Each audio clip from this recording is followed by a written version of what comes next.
जी, अस्सलाम वालेकुम वरहमतुल्लाह। आप देख रहे हैं मेरा फेसबुक और यूट्यूब चैनल सहारा। जनाब, आप मेरे ये हाथ में पौधा देख रहे हैं, पौधे के हवाले से तो पहले भी मैं वीडियो रिकॉर्ड करवा चुका हूँ, लेकिन बहुत सी बातें रह गई थी जो करनी थी आपसे। देखें, ये जो मंथ चल रहा है सितंबर का, आज मेरे ख्याल से 27 है कि 28 है, ये डेट का सही तरीके से वो अंदाजा नहीं है। ये आप लोग समझते होंगे जो इस वक्त जिन्होंने कुछ वक्त दुनिया में गुजार लिया है, वो ये समझते होंगे कि ये महीना ऐसा होता है कि इसमें गर्मी जा रही होती है और सर्दी आ रही होती है। यानी कि इस महीने के तकरीबन आखिर में पंखे जो हैं वो तकरीबन बंद हो जाते हैं और धूप में हल्की फुल्की गर्मी जरूर महसूस होती है, लेकिन जो होता है सुबह और शाम जो होती है वो बड़ी मजे की हो जाती है, बड़ी ठंडी यख हो जाती है, उसमें रात को पंखे की जरूरत बिल्कुल नहीं पड़ती और मौसम तकरीबन तब्दीली की तरफ गामजन हो जाता है।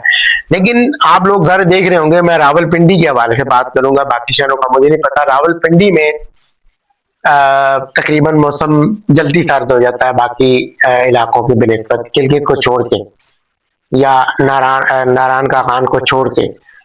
तो ये जो हमारा रावलपिंडी और इस्लामाबाद का मौसम है ना जी, ये तकरीबन जल्दी तब्दील होता है। लेकिन आप जो रावलपिंडी से रहने वाले हैं, जिनको पता होगा इस वक्त गर्मी का जोर क्या है, आज भी मेरे यहाँ से दर्जा हरारत कमो बेश 36 से ऊपर था। ठीक है जी। तो गर्मी का ये आलम है जी कि धूप बिल्कुल बर्दाश्त से बाहर है और शदीद किस्म की तपश है।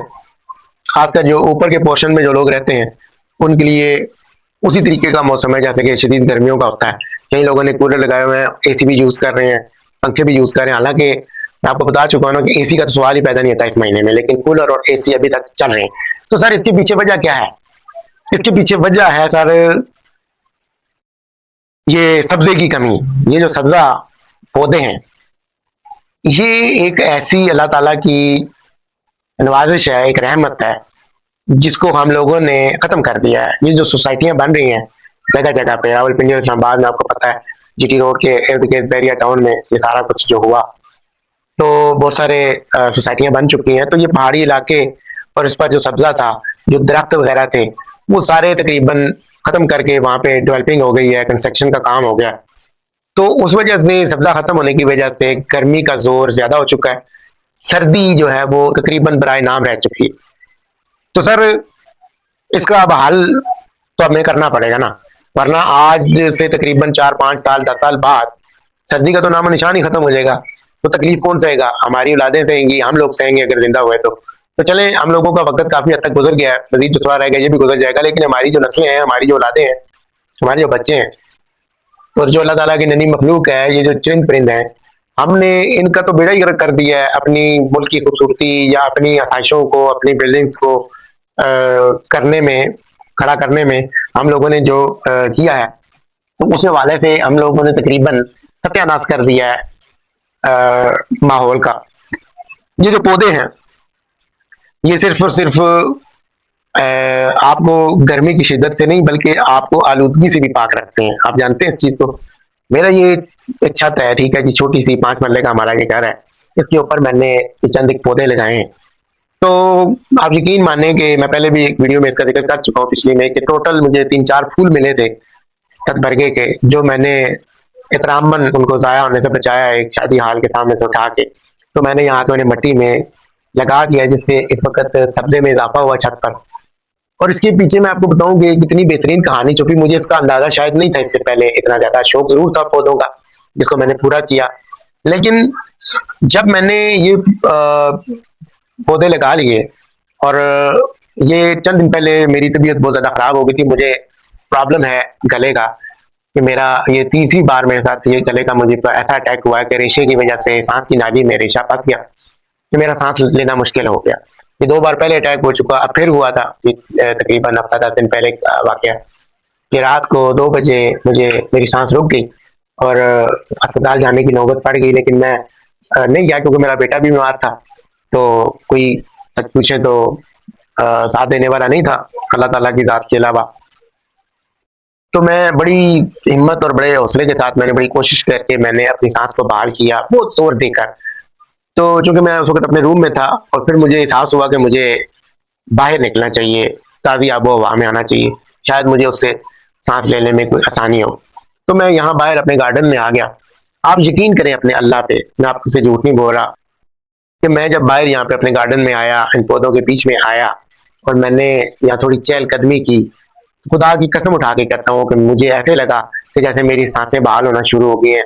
मुझे जो सांस की तकलीफ थी उसमें बेहतरी आना शुरू हो गई। इन पौधों के नजदीक आके इनके साथ बिल्कुल अटैच होकर जब मैं पास इनके करीब आया तो मुझे कुदरती तौर पर सहारा मिला और मैं दोबारा जिंदगी की तरफ लौटना शुरू हो गया। तो मुझे एक नसीहत हुई, एक ख्याल आया कि ये पौधे कितना जरूरी है। सर इनमें जिंदगी छुपी हुई है, इन पौधों में जिंदगी छुपी हुई है अगर आप समझें तो। और ये कोई बड़ी ऐसी रॉकेट साइंस नहीं है कि अगर आप करना चाहें। मैंने आपको बताया ना कि मैंने वो एक शादी हाल के सामने से फूल उठाए और ये मैंने सतबरगे के, वो इस वक्त मेरे माशाल्लाह ये पौधे जवान हो चुके हैं सतबरगे के। करीब मैं आपको वीडियो में दिखाऊंगा, उनके साथ येलो येलो फूल निकलेंगे, वही वाले फूल जो मैंने कचरे से उठाए थे, दाया होने से बचाए थे। आज वो एक सब्जे का वसीला बन चुके हैं और खूबसूरती और खुशबू जो फिजा में महकेगी और तितलियां आएंगी, सारों का वो एक मौजब बनेंगे, एक जरिया बनेंगे सर। तो क्या ही शान है मेरे अल्लाह की। तो करना तो अल्लाह ताला नहीं होता सब कुछ। तो इसलिए मैं आप लोगों से ये रिक्वेस्ट करूंगा जी, आप अपनी छतों पे, जो छतें आप लोगों की वीरान है, ऊपर चढ़ के देखें। कई लोगों ने कूड़ कबाड़ फेंका हुआ है, कई लोगों ने वैसे ही अपनी जरूरत के सामान रखे हुए हैं। लेकिन बेहतरीन तरीका यह है कि आप अपनी छतों पर सब्जे का एहतमाम करें, गमलों में क्यारियां बनाकर उनमें अपना ये पौधे लगाएं, सब्जियां लगाएं, फूलों वाले पौधे लगाएं। उससे आलूदगी में कमी आएगी, उससे तकरीबन जो है ना माहौल में बेहतरी आएगी। वो गर्मी के जोर को भी तकरीबन जो है ना इसमें जो है वो कमी आएगी। जितना सब्जा ज्यादा होगा उतना ही माहौल में बेहतरी आएगी, गर्मी का जोर टूटेगा। आप लोग कोशिश करें, जिन लोगों के घरों के बाहर पोर्च के बाहर अगर कोई जगह माकूल मौजूद है जिसमें बाकायदा दरख्त लग सकता है, बड़े पौधे लग सकते हैं, उनको चाहिए कि वो लाजमी ये काम करें। आप एक घर एक काम करेंगे तो आपको देखा देखी दूसरे करेंगे। जितना सब्जा ज्यादा होगा उतनी आलूदगी कम होगी, उतना मौसम में बेहतरी आएगी, उतनी जो बीमारियां हैं वो कम होंगी, उतना जो है ना आप लोग जिंदगी की तरफ लौटेंगे। मुझे एक वीडियो याद आ रही है, उसका मुझे लिंक नहीं पता, नहीं तो मैं अपनी वीडियो में उसको शामिल कर लेता। एक औरत की वीडियो मैंने देखी थी, उसे डॉक्टरों ने जवाब दे दिया था उसकी सेहत के हवाले से, पता नहीं उसे क्या बीमारी थी। तो उन्होंने कहा थी कि आपकी लाइफ तकरीबन खत्म होने वाली।